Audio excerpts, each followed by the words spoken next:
VT Bulletin sponsored by Uttam Singh Academy, Rewa. नमस्कार, Vindhya times में आपका स्वागत है। आज की बुलेटिन की खबरों के साथ हाजिर हुए हैं। पहली खबर की बात करते हैं। रीवा के सिटी कोतवाली थाना क्षेत्र अंतर्गत नेपनिया मोहल्ले में आज उस वक्त अफरा तफरी का माहौल बन गया जब एक युवक के ऊपर बंदूक से फायरिंग हो गई, जिसमें 2 गोलियां युवक के पैर और कमर में लग गई, जिससे युवक बुरी तरह घायल हो गया। मौके पर पहुंची पुलिस ने युवक को संजय गांधी अस्पताल में भर्ती कराया और मामले को संज्ञान में लिया। आपको जानकर हैरानी होगी कि यह विवाद मात्र 20 रुपए से शुरू हुआ। जी हां, पुलिस द्वारा बताया गया कि यह मामला बच्चों को दिए गए 20 रुपए से शुरू हुआ। इसके अलावा मोटर बाइक को लेकर परिवार में विवाद चल रहा था, जिसकी वजह से गोलीबारी की घटना हो गई और युवक को गंभीर चोट आई। फिलहाल घटना को अंजाम देने वाले आरोपी मौके से फरार हो गए हैं, जिनकी गिरफ्तारी के लिए पुलिस ने प्रयास शुरू कर दिए हैं। नेपनिया शराब दुकान के आगे एक मारपीट की घटना हुई है और उसमें गोली भी चली है, जिसमें जो जावेद खान हैं, तरहटी के रहने वाले हैं, उनके एक गोली कमर में और एक गोली पैर में ये लगी है। इनको भर्ती करा दिया गया है, इलाज इनका जारी है। और इनके जो भाई साथ में थे उनके द्वारा घटनाक्रम बताया गया है। ये लोग घर से जा रहे थे चुराटा, BTL फैक्ट्री के बगल में कोई ट्रंक बनाने की फैक्ट्री, वहाँ काम करते हैं, तो वहाँ जा रहे थे और रास्ते में पीछे से 3-4 मोटरसाइकिलों में कुछ लड़के आ करके और मार दिए, जिससे गिर गए मोटरसाइकिल से। उसके बाद मारपीट की है। इनका विवाद 2 दिन विवाद बता रहे हैं कि 20 रुपये इनके भतीजे और उनके रिश्तेदार हैं, उनके बीच में 20 रुपये को लेकर के 3 महीने पहले कोई विवाद हुआ था। उसी में लगातार इनका तनाव था, काफ़ी एक दूसरे पे रंजिश रखने लगे थे। और इसमें एक जो बात और आ रही है कि इसमें कोई एक मोटरसाइकिल का आरोप लगाया था जिसकी गोली लगी है उसके भतीजे के ऊपर कि उसने कोई मोटरसाइकिल चुराई है, और जिसकी मोटरसाइकिल चुराई थी वो लोग दबाव बना रहे थे कि ये हमारा मोटरसाइकिल उससे वापस कराओ, नहीं तो 30,000 रुपये वापस कराओ।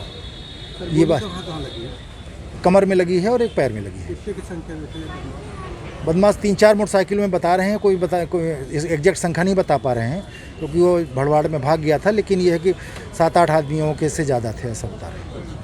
प्रदेश भर में महंगाई बेरोजगारी को लेकर तमाम दलों द्वारा धरना और विरोध प्रदर्शन अपने जोरों शोरों पर है। ऐसे में आज रीवा जिले में भी मार्क्सवादी कम्युनिस्ट पार्टी द्वारा कलेक्ट्रेट के पास धरना प्रदर्शन किया गया और कलेक्टर को ज्ञापन सौंपा गया। मार्क्सवादी पार्टी के कार्यकर्ता द्वारा बताया गया कि लगातार बढ़ती महंगाई, खाद्यान्न की आसमान छूती कीमतें, पेट्रोल डीजल से किसान के साथ साथ आम जनमानस का जीवन संकट में है और बिजली की समस्या से लोगों में तनाव और गुस्से का माहौल बना हुआ है। इसलिए सरकार से मांग है कि आम जनता को राहत दे और महंगाई पर नियंत्रण किया जाए। जिले में विंध्य संयुक्त मोर्चा द्वारा विंध्य क्षेत्र में बिजली अव्यवस्था और अघोषित विद्युत कटौती से आम जनों को हो रही परेशानी के संबंध में विद्युत कार्यालय पहुंचकर ज्ञापन सौंपा गया और ज्ञापन देते हुए बताया गया कि वर्तमान समय में संपूर्ण विंध्य क्षेत्र में बिजली की आपूर्ति व्यवस्था पूरी तरह ध्वस्त है। अघोषित बिजली कटौती से किसान, व्यापारी और आमजन बुरी तरह परेशान और आक्रोशित हैं। इन समस्याओं के जल्द निराकरण के लिए मैहर विधायक नारायण त्रिपाठी के आह्वान पर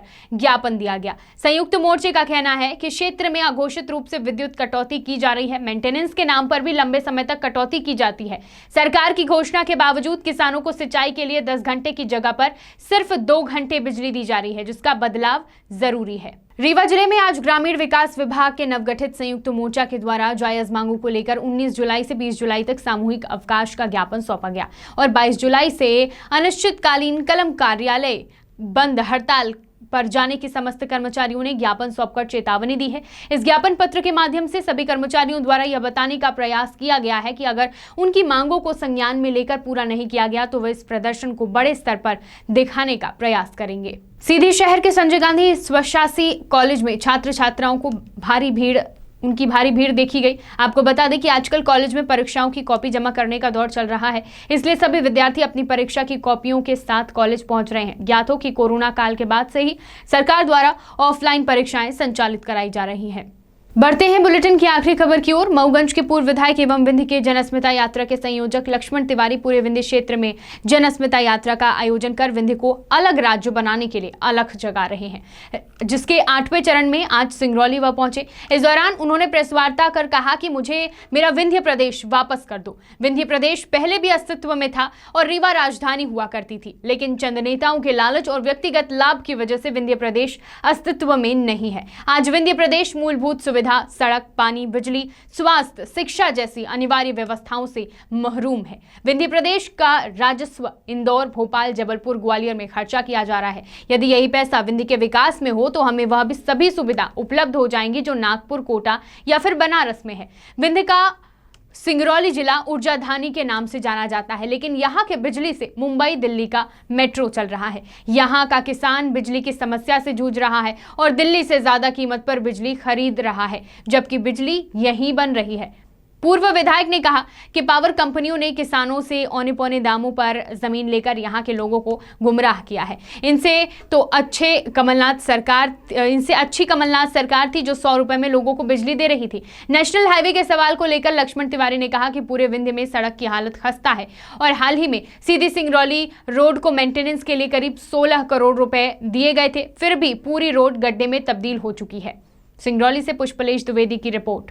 हमारा बना बनाया लौट गया और निश्चित रूप से अकर्मण्यता के कारण लौट गया, या नेताओं के कहीं न कहीं गड़बड़ी के कारण लौट गया, या प्रलोभन में फंस गया, या किसी न किसी कारण से आज बिंद हमारा नहीं है। हमारा पुराना बिंद हमें लौटाया जाए, क्योंकि शिक्षा, चिकित्सा, बिजली और रोजगार ये जीवन के प्रमुख अंग हैं। जितना ज़िंदगी जीना जरूरी है उतना इन संसाधनों का भी जरूरी है। अस्मिता यात्रा 390 से ज़्यादा जनसभाएं कर चुकी है। कोविड के कारण माइक इसमें अवरोध है भी, और जगह जगह हम संगोष्ठी कर रहे हैं। हम 7 चरण का इसको पूरा कर चुके हैं।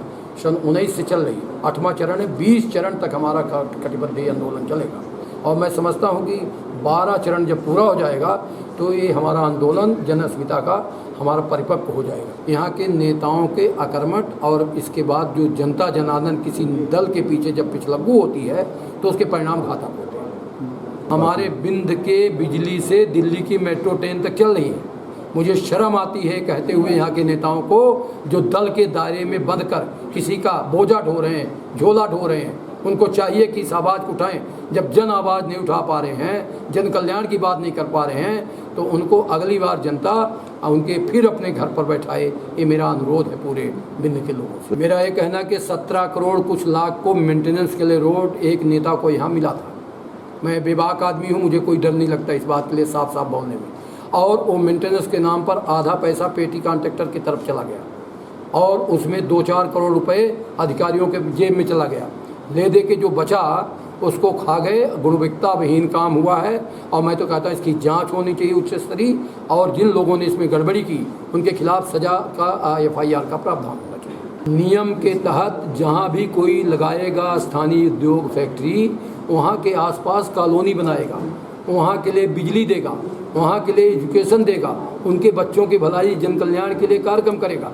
मैं मानता हूँ कि शोषण हो रहा है। यहाँ को लोगों को चूतिया बनाकर उनकी ज़मीनें हड़प ली, औने पौने दाम में उनका कर दिया, और सरकार इसमें मिली हुई है। इसमें मैं मानता हूँ कि कमलनाथ जी ने जो 100 रुपये यूनिट या लेने का जो विवाद बनाया था, इसमें मुझे कहने में कोई गुरोज नहीं। वो हमारा रेट यहाँ भी होना चाहिए और पर्याप्त बिजली मिलनी चाहिए। विंध्य की तमाम खबरें लेकर कल फिर हाजिर होंगे। देखते रहिए विंध्या टाइम्स। बहुत बहुत धन्यवाद।